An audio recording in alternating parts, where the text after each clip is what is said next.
जत का समान घर औखे तत खार मकाम आथे। नांगर जुआरी कुदरी रामपा हसिया सबके मान बढ़ाथे। धोधा कर सब ले सजा के पूजा के थारी धरथन।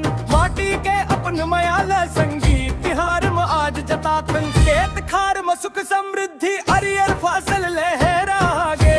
खार में सुख समृद्धि हरियर फसल लहरागे। छत्तीसगढ़ के पहली तिहार हरे रेली तिहार आगे।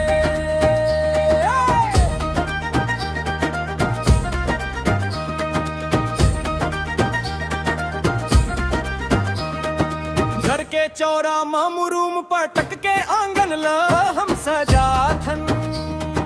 वो करे ऊपर खेत किसानी के औजार मन न ल रखथन। नीम के डारा गेंदा फूल हरियर पत्ती लाथन। गाँव गली में हंसी खुशी के रंग बिरंगा रंग छाथन। गोधन धरती खेती किसानी सबके मंगल गाथे। सावन के रिमझिम फुहार संग हरेली मन लाभाथे।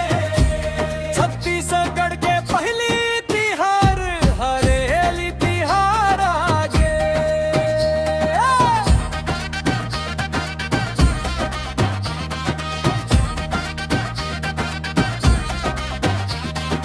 गांव के जम्मो मनखे मिलके खुशी खुशी मनाथे।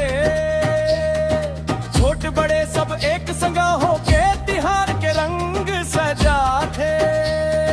माटी के महिमा किसानी के गाथा गावत जाथे। छत्तीसगढ़ के माया मटी के सुघर सूर पगराथे। सुख शांति और हरियाली घर आंगन में मुस्कागे। छत्तीसगढ़ के पहली तिहार हरेली तिहार आगे। छत्तीसगढ़ के पहली तिहार हरेली तिहार आगे।